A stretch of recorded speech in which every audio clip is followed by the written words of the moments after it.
Hello पिला माने आज आम तुम अष्टम श्रेणी साहित्य बहीर एक कविता पठन करवा। कविताटीर नाम जाना पूर्वर मु तुम मानक किसी प्रश्न पचारुची से गुड़िकर उत्तर देवाक चेष्टा कर। पिला माने कहल आम साधारणतः केउं दुईटी जातीय दिवस पालन करिथाउ। ठीक राम, आम साधारणतः स्वाधीनता दिवस और साधारणतंत्र दिवस को जातीय दिवस रूपे पालन करिथाउ। यही दिवस रे आमे जो पताका उत्तोलन करिथाउ पताकाटीर नाम कौन? ठीक माधव, पताकाटीर नाम हेउची त्रिरंगा पताका। यह को आमे अलग केउ पताका नाम रे जानि थाउ। ठीक यह को आमे जातीय पताका बोली कहि थाउ। पिला माने आजिर एही पठनर आमर विषय वस्तु हेउची जातीय पताका। पिला माने आजिर एही पठनर विषय वस्तु कोन ना जातीय पताका। पिला माने एठे गोटिए जातीय पताकार प्रतिछवि रही। तुम्हें मैंने देखिपुव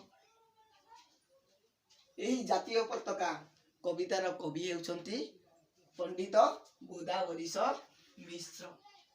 से 1886 मसीह अभिव्यक्त पुरी जिलार बर्तमान जहाँ खोर्धा नाम परिचित खोर्धा जिलार बाणपुर ग्राम जन्मग्रहण करथिले एवं 1956 मसीह से मृत्युवरण करथिले।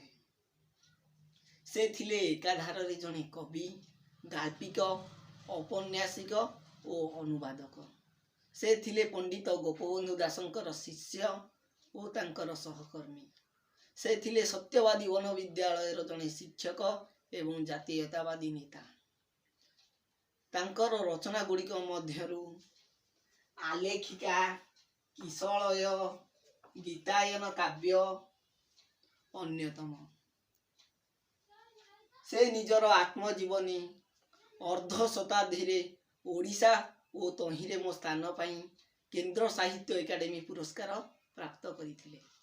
से मध्य विभिन्न पुस्तक रचना करथिले यथा रामायण कथा, महाभारत कथा, दक्षिण आफ्रिका, मध्य अमेरिका और ग्रेट ब्रिटेन। तांकर एही कविता रे जातीयता एवं जातीय पताका प्रति सम्मान, स्वदेश प्रेम एवं कविंकर सौंदर्य चेतना प्रतिफलित होईछि। पिला माने आस कविताटी को आवृत्ति करिबा और तार सारांश बुझिबा। यही जे आमर जातीय पताका उड़े फर फर पवन सुए, जातिर ए अटे अमूल्य संपद, कना छेका खंडे केवल नुहे। ए पताका तले 30 बरस होइछंती जाति सैने रुंड, जातीय समरे शत शत वीर लड़ित हराई अछंती मुंड। पिला माने आज यही कवितार यही पर्यंत पठन करिबा एवं तार सारांश को भल भाबरे बुझिबा।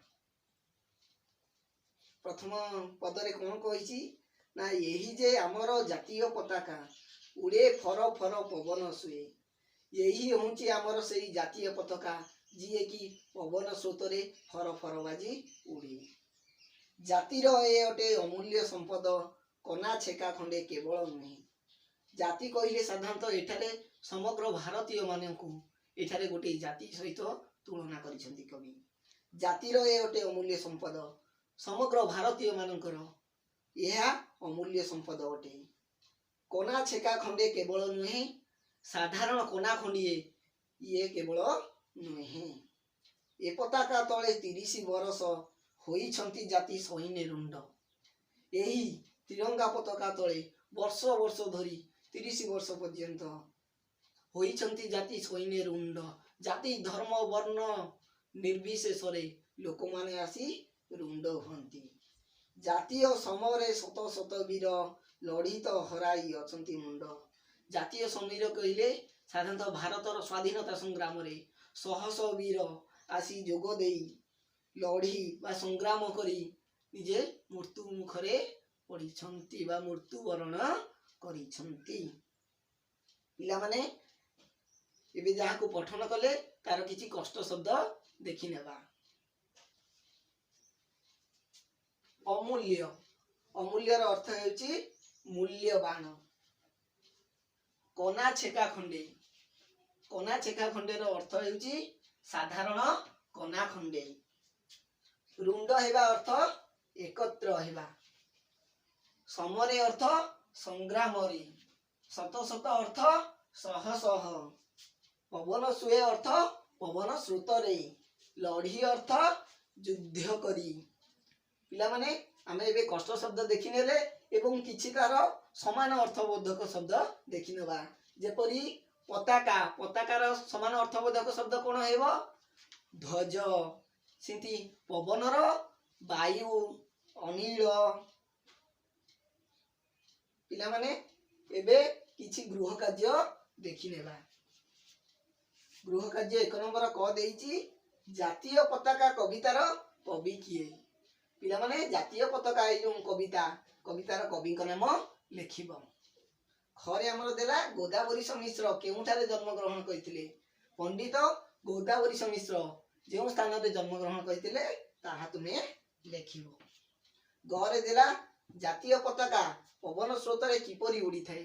ଏହାକୁ ମଧ୍ୟ କରିବ। ଘ ଦେଲା ଜାତୀୟ ପତାକାକୁ ଜାତିର ଅମୂଲ୍ୟ ସମ୍ପଦ କୁହାଯିବାର କାରଣ କ'ଣ? ଏହାକୁ ତୁମେ କରିବ। 2 ନମ୍ବର ଦେଲା ବାକ୍ୟ ଗଠନ କର। ଅମୂଲ୍ୟ, ରୁଣ୍ଡ, ଫରଫର ଏହି ଶବ୍ଦ ଗୁଡ଼ିକୁ ନେଇ ତୁମେ ବାକ୍ୟ ଗଠନ କରିବ। 3 ନମ୍ବର ଦେଲା ସମାନ ଅର୍ଥବୋଧକ ଶବ୍ଦ ଲେଖିବ। ଯେପରି ପତାକାର ଲେଖିବ, ପବନର ଲେଖିବ ଏବଂ ମୁଣ୍ଡର ଲେଖିବ। ପିଲାମାନେ ଗୃହ କାର୍ଯ୍ୟ ଗୁଡ଼ିକୁ ତୁମେମାନେ ଘରେ ଭଲ ଭାବରେ ଅଭ୍ୟାସ କରିବ। ପରବର୍ତ୍ତୀ କ୍ଲାସରେ ଆମେ ବାକି ଥିବା ସାରାଂଶକୁ ଆଲୋଚନା କରିବା।